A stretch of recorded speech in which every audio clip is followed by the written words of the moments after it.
皆さん、こんにちは。お元気ですか? Hi, it's me again, Grace, and welcome to another episode of Zen with Grace. Do you like the color of the backdrop? Because it's almost Christmas. When I'm filming this, as of today, I'm sorry, I don't even have a watch. I think it's the 15th of December, so it's 10 days away. And today, I'm not doing the proverb, sorry, but still I have a Zen-ish idea. But you are lucky if you're tuning in before Christmas because I'm gonna give you sort of like icebreaker for your Christmas party with your friends and family. It's a little bit of dad joke, but who doesn't love dad joke, right? I do. Like sometimes it's really funny. So today's topic is in Japanese, Christmas cake. Did you hear me? Christmas cake. Christmas cake. So this is when I was growing up. So the Christmas cake so it referred to, of course, it can be a real Christmas cake. Oh, by the way, so in Japan, Christmas and New Year's, it's kind of opposite compared to what we do in the States. So here, the Christmas is more for family and it's based on the religion, right? So more for like family get together, people get together, more traditional way of celebrating. And New Year's is more for party, have fun, that kind of vibe, right? So in Japan, it's the opposite. New Year's is our traditional family day. So you go home, spend a lot of time with your family. It used to be like for 3 days, nothing was open. Like all the supermarkets, I don't know about the convenience stores, but the things were like closed. That's why we have a cuisine called osechi. That osechi should last for like 3, 4, 5 days so that we don't have to go shopping. And Christmas is more for party. And nowadays, it can be friends parties, but it's a very romantic day in Japan. So, yeah, a lot of people go on a date. But still, since it's sort of party vibe, we do have like a Christmas cake to eat with a couple, even if it's family and friends. It's a fun time, celebration. So what happens is Christmas cake is high in demand. The Christmas on the day before Christmas, on Christmas Eve, because we often celebrate it the day before. Traditionally, so when I was growing up, so Christmas Eve was like, oh, do I get the present from Santa?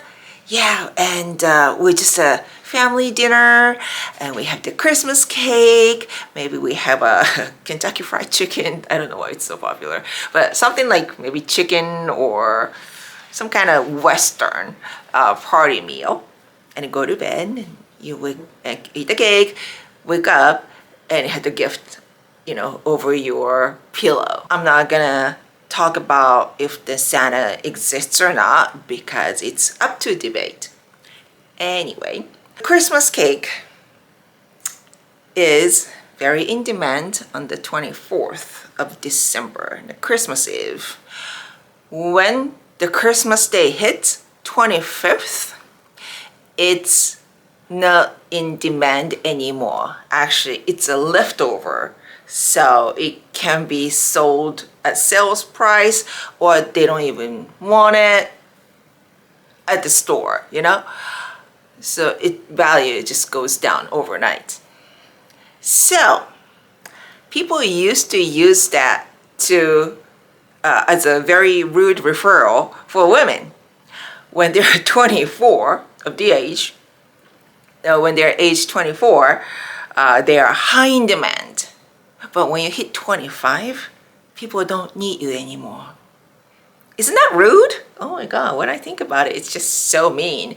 But again, that's what I heard when I was growing up. So by the time I hit 25, I don't think too many people say that anymore, because 25 is just right after college, universities, and it's just so hard to think about settling down. Things are different now. If you say that at workplace, you might just be accused of, like, I don't know, sexual harassment. So don't use that. Just use it as, oh, have you heard of this? Like, really, me saying in Japan, blah, blah, blah. You can laugh about it.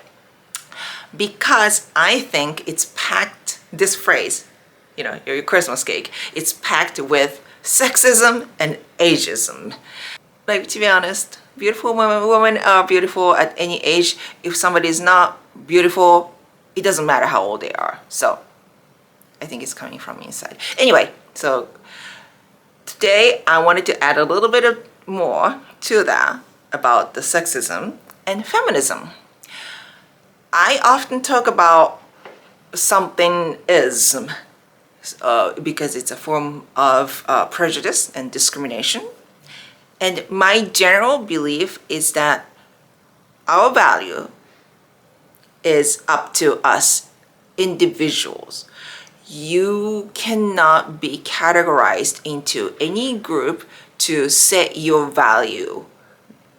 It should be your value is very flexible. It doesn't matter. I want to say it doesn't matter, but it's what you were born with has nothing to do with your value as a human being. That's what I'm trying to say. So when it says something ism, you are kind of creating a category of group of people. So if I belong to this group, I must be this. For example, I am an Asian woman, right? So people would put me into the category of Asian, maybe Japanese. Therefore, she must be this. Or women, oh, she's a woman, therefore she must be this. So that's the basic idea of somethingism. So I'm not saying that, stereotype happens. I think in the previous episode, it's not sometimes, something that sounds like racism. It can be coming from the statistics when you have the same kind of experience repeatedly, especially bad ones. You will get cautious for the next experience too. So I'm not saying that all of them are maliciously created, but a lot of times I think those somethingism is created so that you have an excuse to attack someone or discriminate someone. To my understanding, feminism is a movement to break that stereotype of female. I don't think some people say, oh, feminism is just trying to make us women the same as men. It's not. It's totally different to be the same and to be equal. We want to be equal, but not the same. I think we want to be able to make choices, a wide range of choices that men have. That's the basic idea. And I totally understand either feminism or racism, because the movement to break that wall, break that ceiling, break the barrier, it takes a lot of work. So we're still on the way, right? What I noticed lately is that there's a lot of fatigue going on, feminism fatigue or racism fatigue, because the fight is going so hard. I feel like, can we just take a break? What's wrong with the status quo? Just to leave it as it is. It wasn't that bad in the past. I mean, it wasn't bad for you. Maybe it was bad for the other side. But a lot of people are getting a fatigue. And I understand. I grew up in Japan as sort of like majority, because majority when it comes to the race, the skin color, right? I don't know how that feels to grow up as a kid being called minority. So to me, let's say when they're talking about racial discriminations, sometimes I shut my mouth because I am not the one on the other side who's fighting. You know what I mean? So, but that doesn't mean I'm against it. I want to support, but I don't want to pretend that I am the one that's that's being the victim of the system. I think those people are getting the sense of like fatigue. I'm like, so they're like, is it still going on already? Can we just move on? That kind of thing. And that's, I think, the most dangerous part. For example, the feminism fatigue. I see that a lot. And yes, some women go really hard. You know, we should do this, do that. And yes, they shouldn't force other people to think the same way. But if they want to change the world, they have to just go in and fight until the day we can just relax. You know what? We don't have to fight anymore because this is an equal world. I don't have to do the fight. But until that day, like, we have to understand, like, ladies, for example, we couldn't vote until how many years ago? And we were called Christmas cake up until, like, you know, a couple of decades ago. I was like looking at some videos. They're talking about feminism and anti-feminism. In the end, I think all we want is freedom to choose who I want to be, who we want to be. And I feel like being women had a lot more restrictions than men did. And, you know, I said freedom. So if you want to be the very, you know, traditional way of living, you know, being a, I don't know, don't, you know, you don't need an education. You just want to be a wife and have kids and being a mom, that's fine. But if, like me, I have an ambition and I wanted to do this and that, like, I should be, at least I should have a shot at it too. Like, I don't want other people to say, oh, you woman, you shouldn't do that. You know, if I'm talentless, maybe that's more understandable. Like, if you don't have any talent, don't do that. It's like, okay. But just because I'm a woman, or well, because I'm a Japanese, that you don't have a shot, it's like, why? Why would you say that? I don't get it. I'm sure some men are struggling to live up to this, like, image of men. And if you can find a way to be differently, and if that's what you want, I think the men are allowed to do that too. I want to say one thing though. It's a little bit personal. So I used to, when I was, you know, not now, but when I was much younger, I was in a relationship with somebody who had a lot of money. And not that, you know, he asked me not to work, but he's like, you know, you don't have to work. I was like, okay.